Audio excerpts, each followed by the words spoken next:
Good evening students. आज का हमारा लेक्चर रहेगा thermo regulation of the body temperature. मतलब हमारी बॉडी है वो हीट से थर्मो को कैसे रेगुलेट करती है, क्या उसका मैकेनिज्म होता है। रेगुलेशन ऑफ बॉडी टेम्परेचर में हमारी स्किन का क्या रोल होता है, राइट। आज हम उसके बारे में समझेंगे। आज का हमारा लेक्चर है इसी के ऊपर है, राइट। इसमें हम देखने वाले mechanism of heat transfer and heat production, thermoregulation या regulation of the body temperature.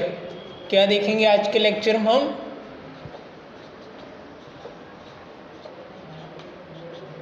Regulation of body temperature, ठीक है। यदि दूसरे शब्दों में बात की जाए तो हम इसको क्या बोलते हैं? Thermo regulation. क्या बोलते हैं? Thermo regulation. Thermo means temperature, ठीक है।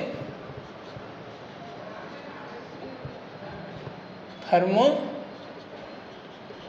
Regulation, right. इसके अंदर हम देखने वाले हैं हाउ टू हीट प्रोडक्शन, कैसे हमारी बॉडी में हीट प्रोडक्शन होता है, कैसे हमारी बॉडी से हीट ट्रांसफ़र होता है, right. Heat production and heat transfer.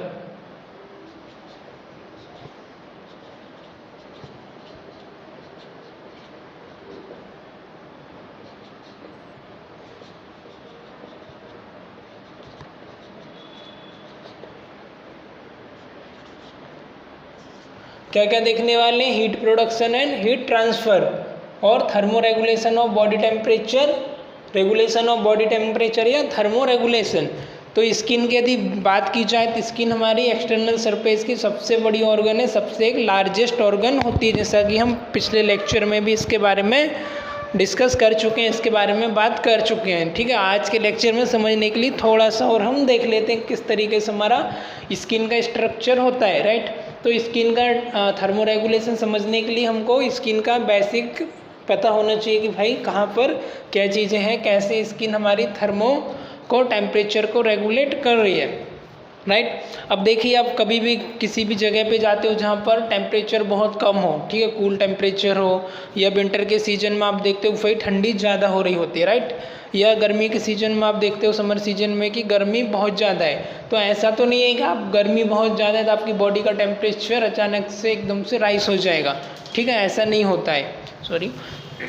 या ज़्यादा कूलिंग जगह हो तो वहाँ पर भी आपकी बॉडी का जो ऑप्टिमम एक टेम्परेचर है, जो रेंज एक होम्योस्टेटिक लेवल पर जो कि बना हुआ रहता है, जिसका कि नॉर्मल सेल्सियस में बात की जाए फिर तो हमारा सेंटीग्रेड में 37 सेंटीग्रेड या 37 डिग्री सेल्सियस के अप्रोक्स होता है, राइट। वहीं यदि हमारी फ़ारेनहाइट में बात की जाए तो हमारा 97-98 डिग्री फ़ारेनहाइट हमको नॉर्मल बॉडी का टेम्परेचर देखने को मिलता है, जो कि हमारी बॉडी उस टेम्परेचर को मेंटेन करके रखती है, उसी लेवल पर उसको बनाए हुए रखती है, ठीक है। ऐसा तो आपने नहीं देखा होगा कि अब भाई ठंडी का सीजन आ गया तो आपकी बॉडी का टेम्परेचर एकदम से कोर टेम्परेचर जो है, इंटरनल टेम्परेचर है, वो चेंज हो गया, ठीक है। इतना तो नहीं होता है। हाँ, सरफेस टेम्परेचर थोड़ा बहुत आप एटमॉस्फेयर के अकॉर्डिंग मान के चलो कि 1 डिग्री सेल्सियस आपको चेंज देखने को मिल सकता है, ठीक है, मैक्सिमम मान के चल रहे हैं। बाकी का ऐसा नहीं है कि आप एकदम कोल्ड टेम्परेचर में गए तो एकदम आपको इंटरनल बॉडी का जो कोर टेम्परेचर है वो चेंज हो गया, या आप ज़्यादा हीट में गए वहाँ पर आपका चेंज हो गया, ऐसा नहीं होता है। तो हमारी बॉडी क्या करती है, उसको प्रॉपर एक वे में, एक नॉर्मल रेंज में ऑप्टिमल जो टेम्परेचर है जितना रिक्वायर उसको मेंटेन करके रखने का काम एक हमारी स्किन करती है।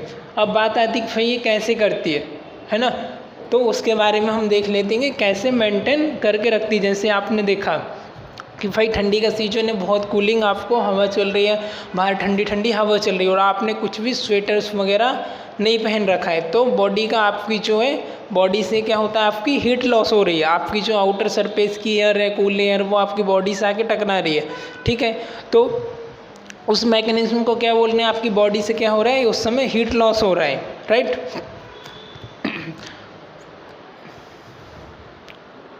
उसके बाद फिर जैसे आप गर्म टेम्परेचर पे निकलते हो, जैसे वही समर का सीजन है आपका 38 डिग्री हो गया, 40 टेम्परेचर हो गया, 36 हो गया या मोर देन हो गया, तो वहाँ पर आप देखते हैं कि भाई आपको एकदम स्वेटिंग्स आती है, जो स्वेट ग्लैंड रहती है वो आपकी एक्टिवेट हो जाती है। स्वेट ग्लैंड रहती है, सीबम ग्लैंड रहती है, वो क्या करती है हमारी बॉडीज़ में जो पोर्स होते हैं, स्वेट पोर होते हैं, वहाँ पर जाके अपना स्वेट रिलीज़ करती है, जिससे क्या होता है हमारी बॉडी का जो हीट है वो जो हमारी बॉडी का कोल्डनेस है वो लॉस होने से उसको रोकता है, राइट। अब भाई कोल्ड हमारा लॉस कम होगा, ठीक है, हमारा लॉस कम होगा तो फिर बॉडी में हमारा जो ऑप्टिमल टेम्परेचर है वो हमारा बरकरार रहेगा, वो जितना लेवल है उसका उतना बना रहेगा, ठीक है। तो उसके अगेंस्ट में फाइट करती है, होम्योस्टेसिस का काम करती है। उसके बाद कुछ हमारी आती है सेबेकस ग्लैंड आती है, जो कि हमारे सीबम आपने देखा होगा बॉडी पे चिपचिपा पदार्थ रहता है उसको रिलीज़ करने का काम करती है। फिर एक हेयर फॉलिकल्स आते हैं। अब हेयर फॉलिकल्स देखा होगा आप ज़्यादा ठंडी में, ठंडी के सीज़न में आपका जैसे आपने हाफ ये पहना हुआ है, ठीक है, हाफ आपने टी शर्ट वगैरह पहना है, ठीक है, स्लीवलेस पहना है, तो आपकी जो हेयर फॉलिकल्स वो इरेक्ट हो जाते हैं, आपके हेयर खड़े हो जाते हैं। तो वो क्यों होते हैं? क्योंकि ये ह्यूमन्स बीइंग में तो कम होता है, पर यदि आप अदर एनिमल्स की बात की जाए तो उसमें इसका रोल बहुत ज़्यादा होता है। जैसे कि भेड़ होती है, अदर एनिमल्स ऊँट हो गए, जिराफ हो गए, उनके अंदर क्या रहता है, हेयर्स रहते हैं, तो वो क्या करते हैं, उनको थर्मो रेगुलेशन का काम करते हैं, उनको ठंडी से बचाने का काम करते हैं। अब भाई देखा होगा आपने, भेड़ तो स्वेटर पहन के तो घूमती नहीं है, ठीक है, जो भी जानवर एनिमल्स है वो कोई भी जनरली ठंडी में स्वेटर हम नहीं पहनाते हो, वो स्वेटर पहन के नहीं घूमते। तो जो उनके हेयर होते हैं वो क्या करते हैं, उसको प्रोटेक्ट करने का काम करते हैं, उसको टेम्परेचर को मेंटेन करने का काम करते हैं, गर्मी में भी और ठंडी के सीज़न में भी। तो आपने देखा होगा, आप ठंडी के सीज़न में निकलते हो या एसी का कूलिंग ज़्यादा रहता है तो हमारी जो हेयर फॉलिकल्स वो खड़े हो जाते हैं। तो कैसे हीट प्रोड्यूस हो रही है, हम यहाँ पर टेम्परेचर की, फीवर की बात नहीं करेंगे। अदर फैक्टर कौन कौन से हैं जिससे कि हमारी बॉडी का मैकेनिज्म में हीट प्रोड्यूस हो रही है और हीट लॉस हो रही है, तो हम देखेंगे जैसे कि एक्सरसाइज हो गया, कुछ हमारे हार्मोन्स हो गए, हाइपोथैलेमस हो गया, हमारा नर्वस सिस्टम हो गया, जो कि हमारा थर्मोरेगुलेशन का एक रिसेप्टर, एक सेंटर माना जाता है, ठीक है। फिर हमारा कुछ मेटाबॉलिक प्रोसेस हो गई, इंडाइजेशन ऑफ फूड हो गया, ठीक है, कैसे कैसे कंडक्शन हो गया, कन्विक्शन हो गया, रेडिएशन हो गया, देन इवेपोरेशन हो गया। मैंने यहाँ पर 4-5 वर्ड की बात की है, तो उनके बारे में हम आगे देखेंगे कि भाई what is the conduction, what is the induction, ठीक है, कन्विक्शन क्या है, रेडिएशन क्या है, इवेपोरेशन क्या है, इनके बारे में हम आगे समझेंगे। कुछ हमारे नर्वस सिस्टम स्टिमुलाई आते हैं, कुछ रिसेप्टर रहते हैं, जिनकी वजह से भी हमारे बॉडी में चेंजेस देखने को मिलता है। तो चलिए हम स्किन का पहले समझ लेते हैं। अब होता क्या है, जैसे कि आप कोई ठंडी के ऑब्जेक्ट में निकले हो, राइट, जैसे कि ठंडी ज़्यादा हो रही है, तो भाई अभी स्किन में हमने देखा कि फिर हमारा डर्मिस लेयर है, एपिडर्मिस है, और फिर हमारी हाइपोडर्मिस और सबक्यूटेनियस फैट हमको देखने को मिलता है। अब जो ऊपरी लेयर है डर्मिस होती है, यहाँ पर ये छोटे छोटे पोर्स होते हैं, ऐसी खुरदुरी स्किन होती है, इसको हम बोलते हैं डर्मिस। उसी में छोटे छोटे आपको पेपिलाई देखने को मिलती है, ठीक है, उससे नीचे रेजिस टाइप के होते हैं, उनको बोलते हैं हम पेपिला, और बहुत सारी मल्टीपल मिलके बोलते हैं, हम उनको क्या बोल देते हैं, पेपिलाई, पेपिलाई, ठीक है। तो ये ऊपर आप देख रहे हैं ऐसा ऐसा आपकी स्किन पर रहता है, रेजिस वगैरह, उनको हम बोलते हैं पेपिलाई, राइट। उसके नीचे फिर यहाँ पर हमको एक क्या मिलती है, सेबेकस ग्लैंड मिलती है, हेयर फॉलिकल्स मिलते हैं, स्ट्रेच आपको यहाँ पर मसल्स मिलती हैं, है ना, सेबेकस आपकी ग्लैंड मिलती है, और नर्व एंडिंग भी यहाँ पर होती है, आर्टरीज की और वेन्यूल्स की भी यहाँ पर एंडिंग आपको देखने को मिलती है, राइट। अब जैसे हमने देखा तक भी एरोटा रहती है, फिर उससे आरटी बनती है, फिर उससे आर्टियोल्स बनती है, ऐसे हमारा वेना कैवा रहती है, उससे वीनस बनती है, और फिर वेन्यूल्स बनती है। तो इनका आपस में स्किन की जो सरफेस है, आउटर सरफेस आपकी डर्मिस पर, इनका क्या होता है, एक दूसरे से एक्सचेंज होता है। जैसे कि भाई ये हमारा लीड है, तो अब इसमें से एक तरफ से क्या आ रही, हाफ में से कैपिलरीज आ रही, एक तरफ से वेन्यूल्स आ रही, तो एक दूसरे से एक्सचेंज होती हैं, ब्लड को एक्सचेंज करने का काम करती हैं। तो इसमें 3-4 जगह से कनेक्टेड होती है। ये मेनली हमको किसमें, डर्मिस में मिलती है। तो अब कैसे होता कैसा है, जैसे कि आपकी बॉडी को ठंडी का टाइम आ गया तो ये क्या होती है, कॉन्ट्रैक्ट हो जाती है। कॉन्स्ट्रिक्ट होने की वजह से क्या होता है, इनमें ब्लड वेसल्स ऊपरी सतह में जो है कम जाता है, ब्लड वेसल्स कम जाएगा तो इसका जो नीचे वाली लेयर है, सॉरी नीचे वाला जो पार्ट है यहीं से होता हुआ चला जाएगा, ये डायलेट हो जाएगा, सॉरी कॉन्स्ट्रिक्ट हो जाएगा। तो कॉन्ट्रिक्ट होने की वजह से क्या हो गया, कॉन्ट्रिक्ट हो गया तो ऊपर की सतह में ब्लड ज़्यादा जाएगा, ऊपर की सतह में जाएगा भाई ब्लड, तो स्वाभाविक सी बात है ऊपर की जा रही तो आपका बॉडी का टेम्परेचर वहाँ पे राइज होगा। ठीक है, तो ये ठंडी के सीज़न में ऐसा काम करती है। अब जैसे भाई हमारा समर सीज़न आया, हीट ज़्यादा हो रही है, तो ये किस तरीके से काम करती है, ये क्या करती है, डायलेट हो जाती है। डायलेट होगी तो क्या होगा, ऊपरी सतह में आपका जो आउटर सरफेस है, वहाँ पर सुपरफिशियल सरफेस, वहाँ पर ब्लड का फ्लो कम जा रहा है। कम जाने की वजह से क्या होगा, आपकी बॉडी ऑब्वियसली भाई वहाँ पर कोल्ड हो जाएगी, कूल हो जाएगी, ठंडी हो जाएगी। और यदि ठंडी का सीज़न आता है तो फिर ये क्या करती है, ये कॉन्ट्रैक्ट हो जाती है, यहाँ से सिकुड़ जाती है, और जो आपकी ऊपरी सतह है स्किन की, डर्मिस से एपिडर्मिस, वहाँ पर आपका ब्लड का सप्लाई ज़्यादा होने लगता है, तो आपको वो ठंडी से प्रोटेक्ट करती है, वहाँ पर हॉटनेस आपका टेम्परेचर को इंक्रीज कर देती है। ठीक है, इस तरीके से इसका मैकेनिज्म होता है, इस तरीके से ये काम करती। मैं एक बार और रिपीट करना चाहूँगा। ये कैपिलरीज की और वेन्यूल्स की यहाँ पर एंडिंग होती है, इतना समझ आया सबको। अब इसमें दो पार्ट होते हैं, कैपिलरीज होती है, वेन्यूल्स होती है। जैसे आर्टरीज मैंने बताया, एरोटा होती है, बिगेस्ट एरोटा आर्टरीज हो गई। आर्टरी से छोटा छोटा पतली पतली कैपिलरीज होती है, जैसे हमारा वेना केवा हो गया, फिर हमारी वेंस हो गई, उसके बाद फिर वेन्यूल्स आती, पतला पतला छोटा छोटा ब्रांच इनकी साथ में होते जाती है, राइट। ऐसा करके इनका एक गुच्छा टाइप का ये हो जाता है। तो अभी ये क्या कर रही है भाई, जैसे ठंडी का सीजन है, तो ठंडी के सीज़न में क्या कर रही है, कॉन्स्ट्रिक्ट हो जा रही है बॉडी को, भाई कोल्ड हो रहा है अपर सरफेस, तो ये कॉन्स्ट्रिक्ट हो जा रही है। तो कॉन्स्ट्रिक्ट होने की वजह से जो नीचे वाली है ना, यहाँ से ब्लड नहीं जाएगी, इसका मतलब कॉन्स्ट्रिक्ट होगी, मतलब इसने अपना रास्ता बंद कर लिया। तो जो ब्लड का फ्लो है वो अपर सरफेस में, बॉडी की सुपरफिशियल जो सरफेस है वहाँ पर ज़्यादा जा रहा है। अब वहाँ पर ज़्यादा ब्लड का सर्कुलेशन हो रहा है, भाई स्वाभाविक सी बात है उसकी बॉडी वहाँ पर टेम्परेचर गर्म होगा, है ना। अब जैसे कि फिर अब आ रहा है हमारा समर सीजन आ गया, भाई गर्मी के सीजन में आपने देखा होगा हम बाहर निकलते हैं, तो ये क्या करता है, ये जो ब्लड वेसल्स है डायलेट हो जाती है। डायलेट हो गई मतलब जैसे इसका साइज़ चौड़ा हो गया, ये चौड़ी हो गई। चौड़ा होने की वजह से इसका साइज़ नैरो होने की वजह से, सॉरी डायलेट होने चौड़ा होने की वजह से ये ब्लड ऊपरी सतह पर कम जाता है, कम जाता है, ब्लड का फ्लो यहीं से वापस आ जाता है, तो यहाँ का टेम्परेचर क्या, कोल्ड हो जाता है, राइट। फिर दूसरा फंक्शन क्या होता है, हाँ अभी हम विंटर की बात करें तो फिर विंटर में क्या होता है, आपने देखा होगा आपके हेयर फॉलिकल्स इरेक्ट हो जाते हैं। वो किस वजह से होते हैं, ये यहाँ पर हमारा हेयर फॉलिकल्स होते हैं, और जो हमारी ग्लैंड होती है वो उसको क्या करती है, इरेक्ट करने का काम करती है। ठीक है, फिर जैसे कुछ हमारी स्वेट ग्लैंड्स वगैरह होती हैं। अब इसका काम कब होता है, विंटर सीजन में, जब आप हाई टेम्परेचर पर निकलते हो। आप टेम्परेचर पर निकले, अल्ट्रावायलेट रेडिएशन रेस वगैरह आ रही हैं, आपको हीट आपकी बॉडी से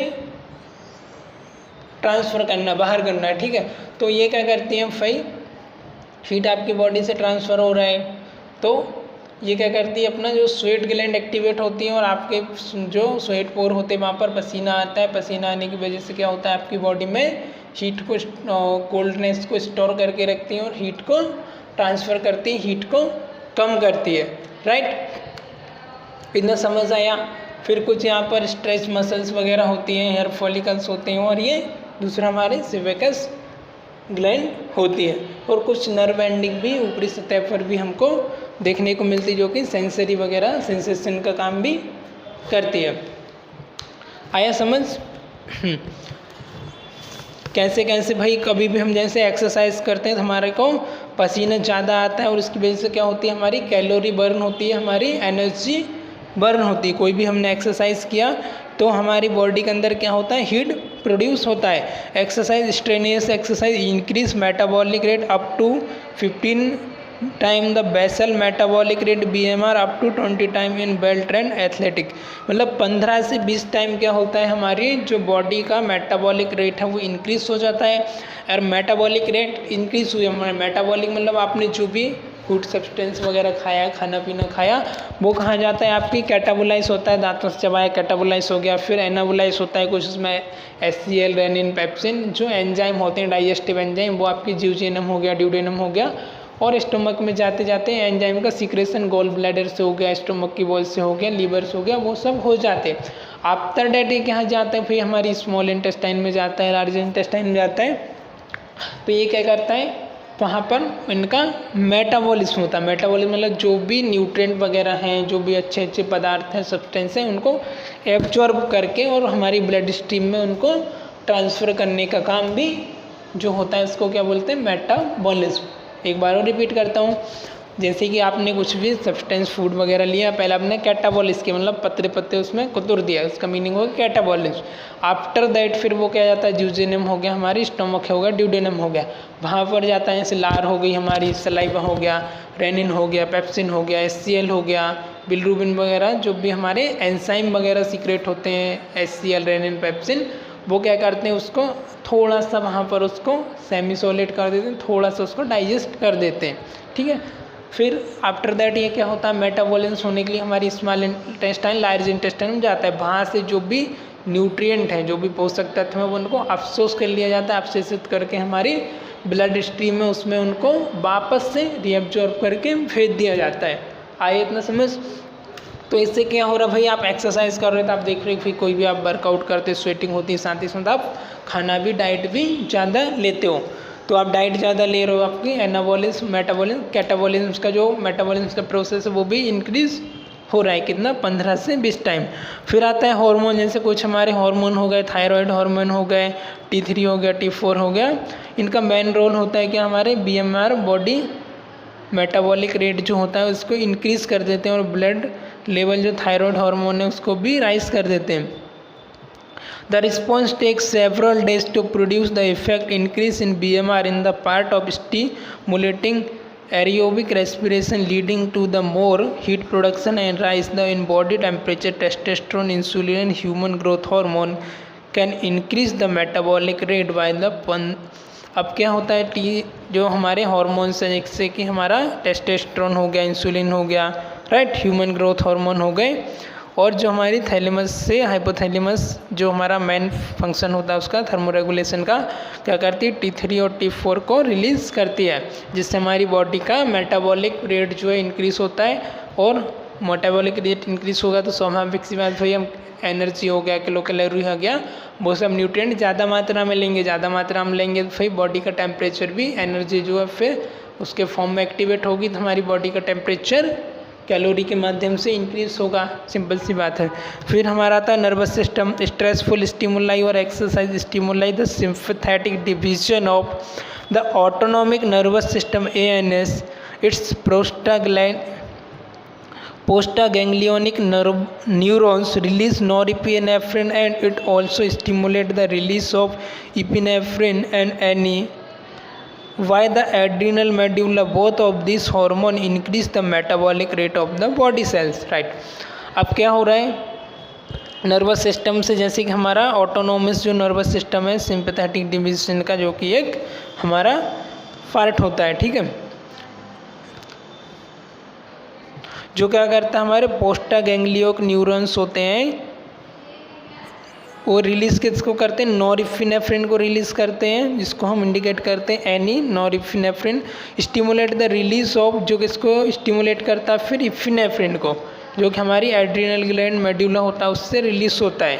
कौन सा, नॉरएपिनेफ्रिन और इपिनेफ्रिन। इसका मेन फंक्शन क्या होता है, इंक्रीज द मेटाबॉलिक रेट, जो हमारा मेटाबॉलिक रेट है उसको इंक्रीज़ कर देगा। मेटाबॉलिक रेट इंक्रीज़ हुआ, जैसे खाने के बाद कभी कभी हम बोलते हैं कि यार ठंडी के सीजन में खाने के बाद हमको ठंडी लग रही है ना, जनरली हम ऐसा सुनने को मिलता है। तो बॉडी एक होम्योस्टैटिक्स का काम उस समय कर रही होती है। तो मेटाबॉलिक रेट बढ़ गया, उसकी वजह से आपको एनर्जी मिल रही है, किलो कैलोरीज मिल रही है, तो स्वाभाविक सी बात है आपकी बॉडी का टेम्परेचर भी उस टाइम राइज हो जाता है। फिर आपका दूसरा आता है body temperature. Each 1 degree Celsius rise in the core temperature increase the rate of biochemical reaction by about 10%, as a result of metabolic may increase substantially during a fever। Fever के time आप देखोगे तो heart rate भी आपका increase हो जाता है, साथ ही साथ आपका 1 डिग्री सेल्सियस जो है आपका कोर टेम्परेचर भी इंक्रीज हो जाता है, ठीक है।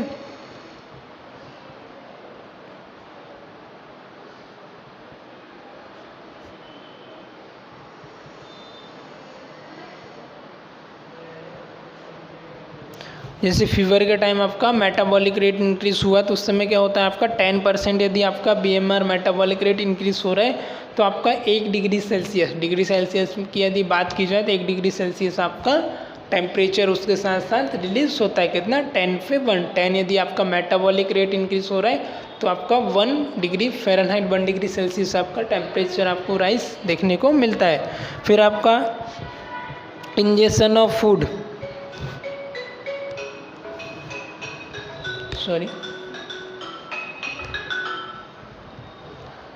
फिर हमारा दूसरा क्या है? Injection of the food. It increase metabolic rate by 10 to 20% due to the energy cost of the digesting, absorption and storing nutrient. This food induced thermogenesis after eating high protein meal and is less after eating carbohydrate and lipids. Okay.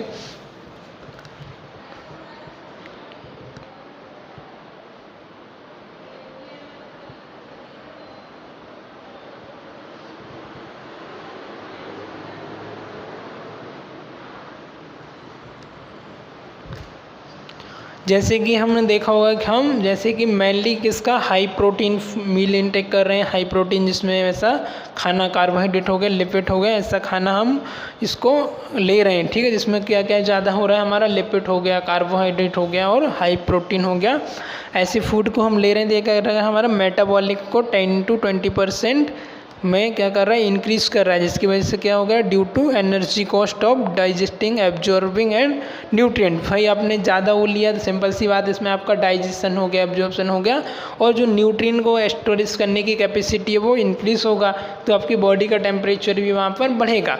यार simple सी बात है, हम जैसे कि कोई mobile या कोई भी जो इलेक्ट्रिकल कंपोनेंट है, अप्लायंस, हम उनका एक्सेसिव यूज़ कर रहे हैं, ठीक है, तो वो हीट प्रोड्यूस करते हैं, गर्म होते हैं। जैसे आपने मोबाइल को देखा होगा, मोबाइल का कैपेसिटी भाई आप उसको 1-2 घंटे ईजिली चला सकते हो, पर आप उसमें रेगुलर गेमिंग कर रहे हो, मूवी देख रहे हो, मल्टीपल उसमें टास्क कर रहे हो, तो मोबाइल की जो सरफेस है वो उसकी बैटरी है जो गर्म हो जाती है, उसकी हीट जो है इंक्रीज हो जाती है, वो हीट प्रोड्यूस करने लगता है।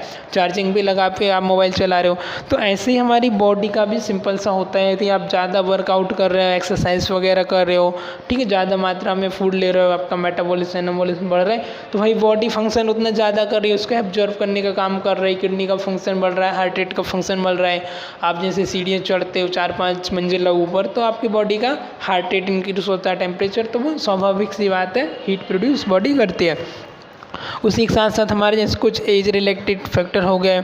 The metabolic rate of the child in relation to its size is about double that the an elderly person due to the high rate of reaction related to growth।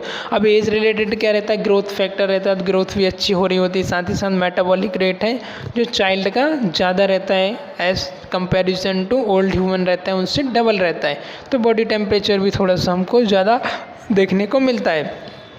फिर हमारे other factor हो गए जैसे कि include आपका gender हो गया, lower in female में आपको थोड़ा सा कम मिलता है, एक्सेप्ट ड्यूरिंग प्रेगनेंसी और लैक्टेशन को छोड़ करके आप फीमेल में कंपैरिजन करेंगे तो मेल से आपका थोड़ा सा टेम्परेचर कम मिलता है। फिर क्लाइमेट हो गया, लोअर इन ट्रॉपिकल रीजन्स वगैरह हो गया, स्लीप आप कितना सो रहे हो उसके अकॉर्डिंग आपका बॉडी साइज से कैसा माल न्यूट्रिशन वगैरह तो नहीं है, वो सब भी थोड़ा सा यहाँ पर एक फैक्टर अफेक्ट करता है।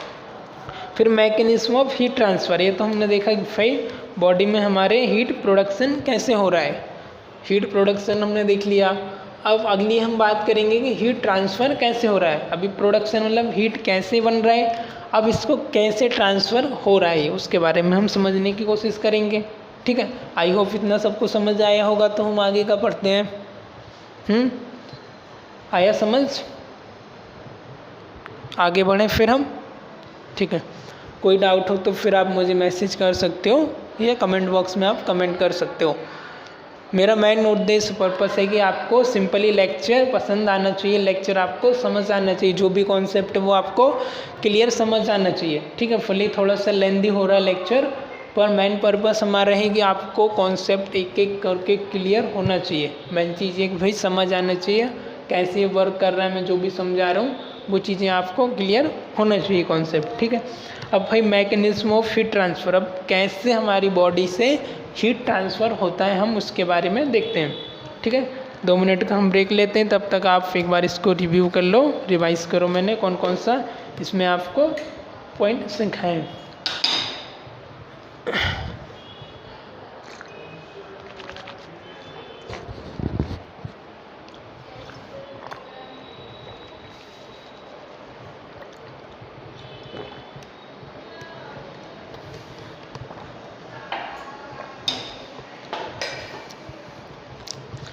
ठीक है, यहाँ तक हम समझ लेते हैं हमने क्या क्या फैक्टर इसके अंदर देखें। फर्स्ट वन हमारा एक्सरसाइज, ठीक है, सेकंड हमारा हार्मोन्स, थर्ड वन हमारा nervous system, body temperature, injection of the food, age and other. ठीक है, नोट डाउन कर लो, इसको मैं रफ कर देता हूँ अभी।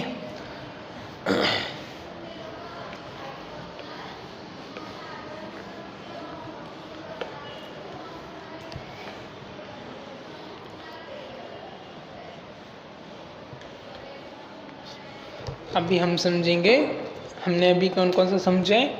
एक्सरसाइज दूसरा, हार्मोन, तीसरा हमने देखा नर्वस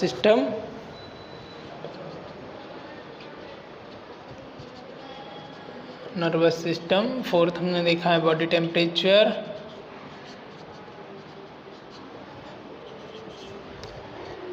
फिफ्थ हमने देखा है इंजेक्शन ऑफ द फूड,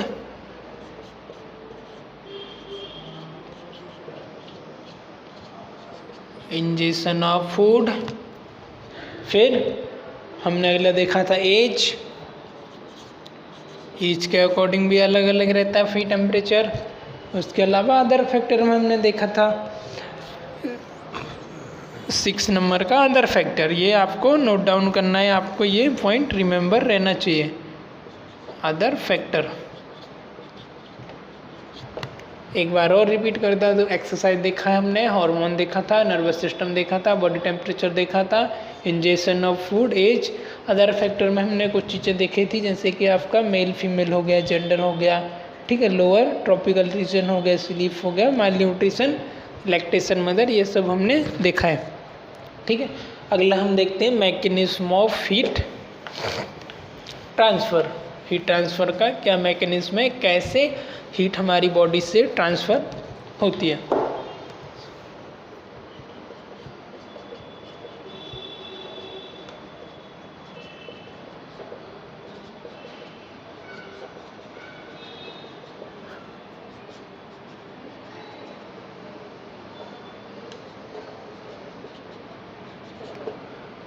जिन बच्चों के एग्ज़ाम है वो भी तैयारी करते चलो, किसी को कोई डाउट आ रहा है तो मेरे को क्वेश्चन कर दो, मैं इम्पोर्टेंट मैसेज करूँ, मुझे कोई क्यूरीज हैं तो इम्पोर्टेंट क्वेश्चन वगैरह वो टिक मार करके देता हूँ।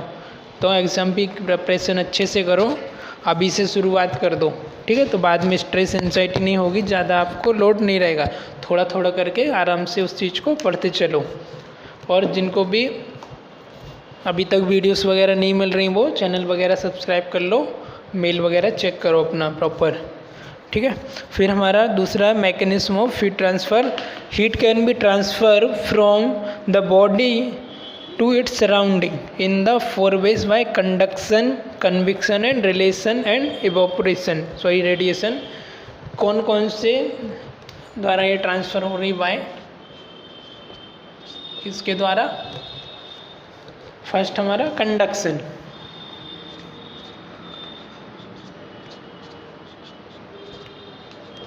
नोट करते चलो।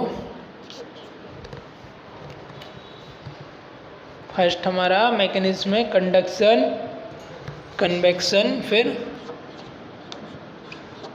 कन्विक्शन। फिर अगले की बात की जाए तो हमारा रेडिएशन,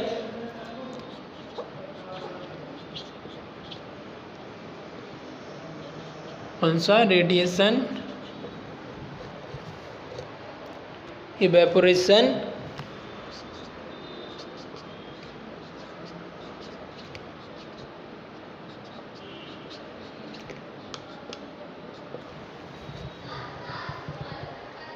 ठीक है, कंडक्शन, कन्विक्शन, रेडिएशन और इवेपोरेशन। फर्स्ट हम देख लेते हैं conduction. What is the conduction? Conduction से कैसे हीट ट्रांसफर हो रही है, ठीक।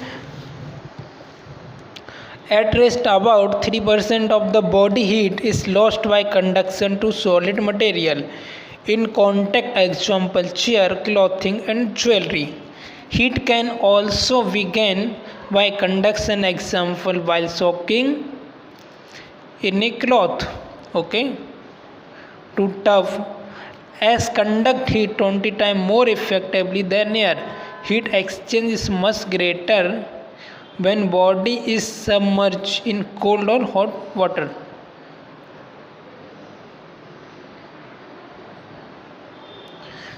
ठीक है भाई, कंडक्शन में कैसा हो रहा है आपका 3% ऑफ बॉडी हीट है वो लॉस्ट हो रहा है by conduction to solid material.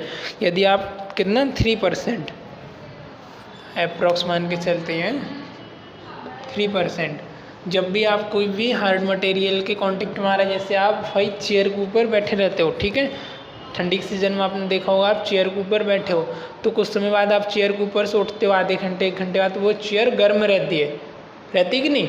हम प्रैक्टिकल बातों करेंगे तो आपको भी इसलिए समझ आएगा, ज़्यादा मैं थ्योरी नहीं करूँगा, जो प्रैक्टिकल चीज़ें हैं वो आसान भाषा में हम समझेंगे। आप स्कूल कॉलेज में या ऑफिस में आप देखते हैं आप चेयर पर बैठे रहते हो, तो वो चेयर पे आप आधे घंटे 1 घंटे से 3 घंटे से रेगुलर बैठे हो और जैसे ही आप उठते हो वो चेयर नीचे से उसकी सरफेस गर्म हो जाती है और फिर आप 1-2 घंटे के लिए बाहर जाते हो, आप आकर के देखते हो कि यार चेयर वहाँ पर ठंडी हो गई, क्योंकि आउटर जो सराउंडिंग्स है वो एयर वहाँ पर आके उससे टकराती है, उससे सरफेस से, तो वो चेयर ठंडी हो जाती है।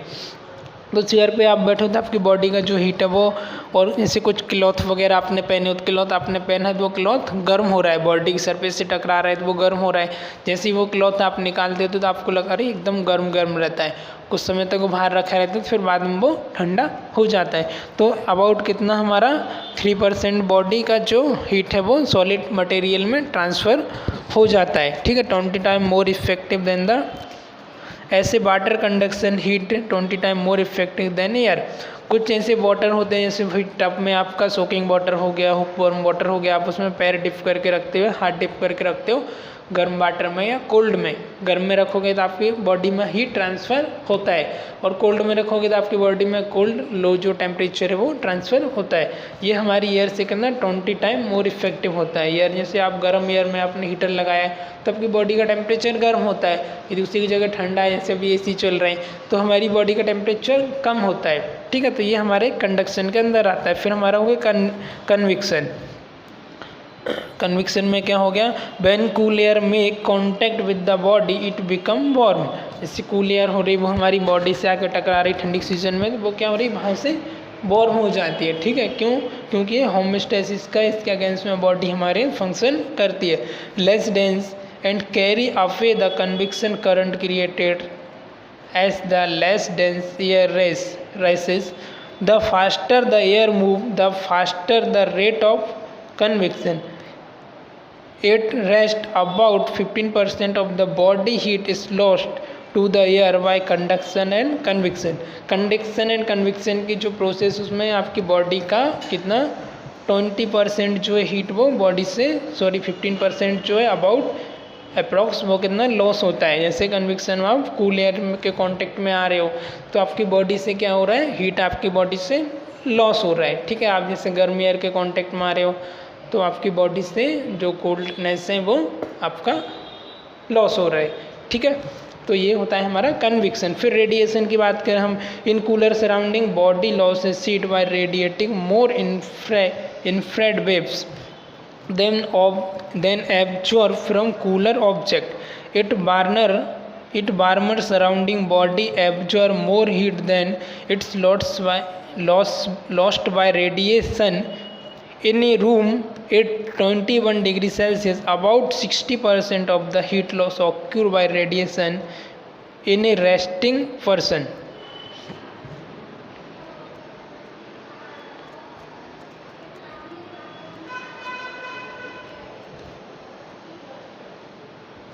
जैसे कूल सराउंडिंग में क्या कर रही बॉडी, आपकी जो कूल चीज़ें उनको एब्जॉर्ब कर रही है, कूल थिंग को जो भी एयर है उसको एब्जॉर्ब कर रही।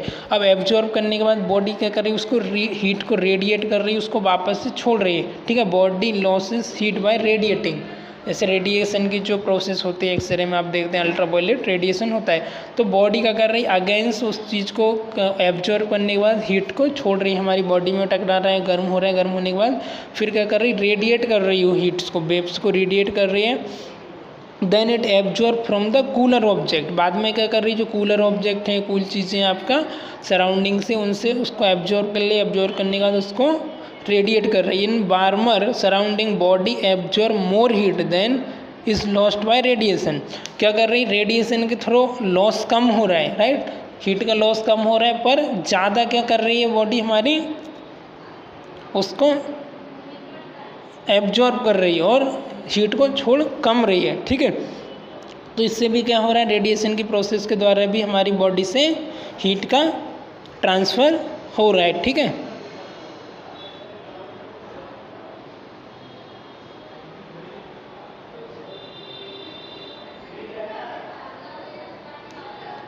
जैसे कि 21 डिग्री सेल्सियस हमारे रूम का टेम्परेचर है, तो अबाउट इतना यहाँ पर इन्होंने दिखाया 60% of heat loss occur bye radiation. तो रेडिएशन के थ्रू जो 60% हमारी बॉडी का टेम्परेचर है वो लॉस हो रहा है। फिर दूसरा आता है हमारा evaporation. Under typical resting condition about 22% of the heat loss occur through evaporation of about 700 ml of water per day. 300 ml in excelled air plus 400 ml from the skin surface. Okay, जैसे कि 22% कितना heat loss हो रहा है हमारे evaporation के through. Evaporation क्या होता है, मैंने पिछले लेक्चर में भी बात की हुई थी। जैसे कि भाई आपका ये तालाब है, यहाँ पर ये नदी बह रही है, यहाँ पर ये पानी चल रहा है नदी में, यहाँ से क्या है सनराइज से किरणें आ रही है, सूर्य की किरणें आ रही है, ये हमारे सूरज मामा है, चंदा मामा। ठीक है, यहाँ से क्या सनरेज आ रही है, तालाब पे पड़ रही, तालाब से क्या हो रहा है, यहाँ से क्या आ रही है, रेसेस आ रही है, हमारा रेडिएशन आ रही है, यूवी रेस आ रही है। तो यहाँ से क्या हो रहा है, भाप बन के ये पानी उड़ रहा है, पानी उड़ने के बाद ये ऊपर जाके बादलों में जा रहा है, ये आपने बाष्प उत्सर्जन का क्रिया में देखा होगा। फिर बादल छोड़ रहे हैं तो वो तालाब में आ रहा है, तो हम छोड़ने की बात अभी नहीं करेंगे, हम उड़ने की बात करेंगे। तो ये पानी क्या हो रहा है, बाष्प बन करके, जल बाष्प बन करके उड़ रहा है। ऐसे टेम्परेचर इंक्रीज हो रहा है हमारा गर्मी के सीजन में, तो हमारी बॉडी क्या करती है, उसको एवेपोरेशन करने का कम करती है। तो अप्रोक्स में कितना 22% हीट हमारी बॉडी की लॉस होती है उस कंडीशन में। अबाउट जैसे आपने 700 ml वाटर लिया पर डे, तो उसमें से 300 ml एक्सेल हो जाता है किसमें, एयर में, प्लस 400 जो है वो किसमें हो जाता है, आपके form of the skin surface. Skin surface में जो जैसे आपको पसीना वगैरह निकल गया, उसकी वजह से अप्रॉक्स आपका स्वेट ग्लैंड क्या करती है, स्वेट ग्लैंड की वजह से कितना 300 ml उसके थ्रू जाता है, नहीं हाँ 400 ml आपकी स्किन सरफेस से जाता है और 300 ml जो है ईयर के थ्रू आपकी बॉडी से निकल जाता है। ऐसा करके आपका 4 और 3 पूरा 700 ml जो है वो वाटर इनटेक निकल जाता है। ठीक है, a term insensible water loss, the rate of evaporation is inversely related to relative humidity. Evaporation provide the main defense against overheating during exercise. Under extreme condition, a maximum of about 3 liters of sweat can be produced each hour, removing more than 1700 calorie of heat if all the evaporate। कितना 1700 के आसपास आपका calorie जो है burn हो रहा है, और साथ ही साथ आपका कितना 3 लीटर स्वेट, गर्मी के सीजन में आपको ये एक्सरसाइज वगैरह करते हैं तो अबाउट आपका 3 लीटर स्वेटिंग के थ्रू, आपका पसीने के थ्रू आपका वाटर का लॉस, बॉडी से हीट का लॉस हो जाता है। ठीक है, हीट ट्रांसफ़र आपकी हो जाती है। ठीक है, इतना आज हमारा लेक्चर हो गया। फिर आगे का हम देखने कुछ हाइपोथैलेमिक, थर्मोस्टेट वगैरह, थर्मो रेगुलेशन वगैरह का हम अगले लेक्चर में समझेंगे।